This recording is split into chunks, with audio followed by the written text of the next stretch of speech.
penting yang berkaitan dengan kebakaran, macam kampanye untuk jangan buang puntung rokok sembarangan, jangan meninggalkan api unggun tanpa pantauan, langkah-langkah untuk melaporkan kebakaran dini, himbauan untuk membersihkan vegetasi atau tanaman kering yang mudah terbakar, dan menyampaikan informasi tentang cuaca serta peringatan dini kebakaran. Itu pokoknya dikampanyekan lah gitu, dikasih tahu lah, diedukasi lah masyarakat itu kan.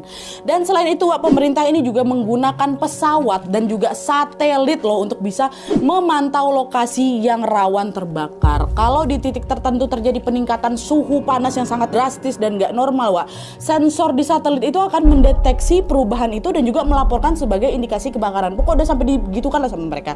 Terus nanti kalau misalnya dapat laporan itu nanti dianalisis lagi nih sama tim terkait. Apakah kebakaran yang masih dalam batas aman atau udah termasuk dalam bahaya nih? Kalau ternyata kebakaran itu cukup besar dan membahayakan, pemerintah pun akan langsung mengerahkan tim pemadam kebakaran ke sana. Pokoknya udah disiapkan kayak gitu lah, Nah, ngomong-ngomong tentang pemadam kebakaran, Arizona ini memiliki sejarah panjang tentang pembentukan unit pemadam kebakaran di sana tentunya.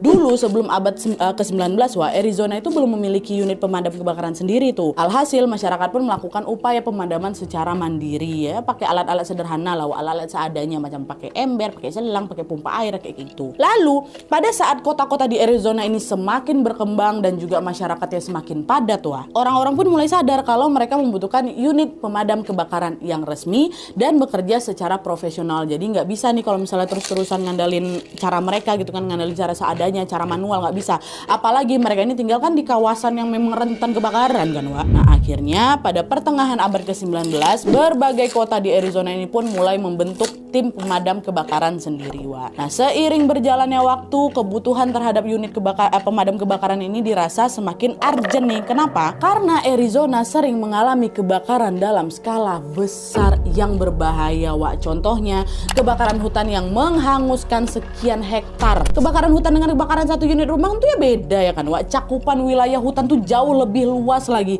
sehingga apinya pun jadi lebih ganas. Nah, itulah kenapa tim pemadamnya pun juga harus lebih banyak, lebih kuat dan juga terlatih.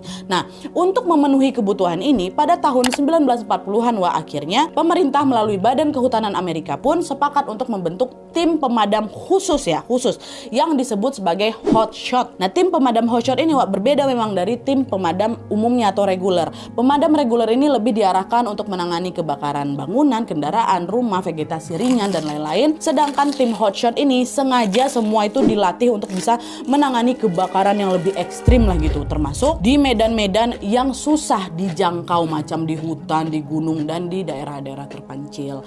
Nah, durasi pekerjaan mereka ini juga beda-beda. Tim pemadam reguler ini bisa menyelesaikan